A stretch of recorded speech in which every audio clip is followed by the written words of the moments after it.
Hi, hello, வணக்கங்க. இன்றைக்கி வந்து சிக்கன் மிளகு கறி செய்ய போகிறோம். அதுக்கு வந்து அடுப்பில் வாணலி வச்சு கொஞ்சம் ஆயில் ஊற்றிட்டு பட்டை, கிராம்பு, சோம்பு, அன்னாசிப்பூ எல்லாம் போட்டு நல்லா பொரிஞ்ச உடனே 2 மிளகாய், பச்சை மிளகாய், கொஞ்சம் கருவேப்பிலை போட்டு நல்லா நம்ம வந்து வதக்கிக்கணும்.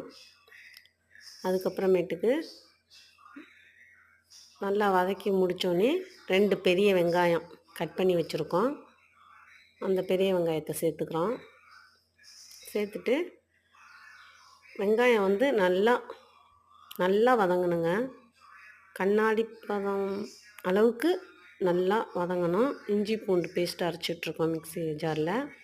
இப்போ வெங்காயம் நல்லா வதங்கி வந்துருச்சு. ஒரு மெரூன் கலரில் வந்துருச்சு வெங்காயம். இப்போ வந்து நம்ம அந்த அரைச்சி வச்சுருக்கிற இஞ்சி பூண்டு பேஸ்ட்டை வந்து சேர்த்துக்கிறோம். நல்லா சேர்த்து அதையும் நல்லா வதக்கிறோம். வதக்கும் போது அந்த இஞ்சி பூண்டு சேர்த்தோன்னே நல்லா சூப்பராக ஒரு வாசம் வருது. நல்லா இருக்குது. நல்லா வந்தோடனே ஒரு தக்காளி, பெரிய தக்காளி கட் பண்ணி வச்சுருக்கோம். அதை வந்து சேர்த்துக்கிறோம். அந்த பெரிய தக்காளியை வந்து அதில் சேர்த்து கொஞ்சம் உப்பு சேர்த்துக்கிறோம். உப்பு சேர்த்து நல்லா வதங்கினோடனே சிக்கன் 1/2 கிலோங்க. சிக்கன் 1/2 கிலோ எடுத்து நல்லா 3 தடவை வாஷ் பண்ணி க்ளீன் பண்ணி வச்சுருக்கோம். அந்த சிக்கனை வந்து இதில் சேர்த்துக்கிறோம்.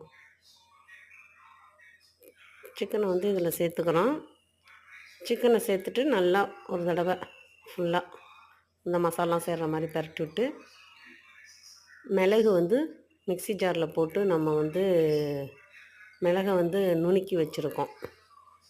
1 2 வந்து நுணுக்கி வச்சுருக்கோம். இந்த சிக்கனை நல்லா அந்த மசாலாவோட சேர்த்தோன்னே மிளகு சேர்த்துக்கிறோம்.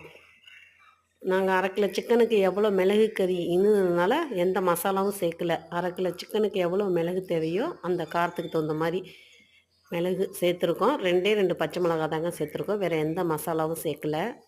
மிளகு சேர்த்து நல்லா பிரட்டி விட்டு சிக்கன் வேகிற அளவுக்கு தண்ணி ஊற்றிருக்கோம். தண்ணி ஊற்றி மூடி நல்லா வேக வைக்கிறோம். வெந்தோடனே சிக்கன் மிளகு கறி ரெடி.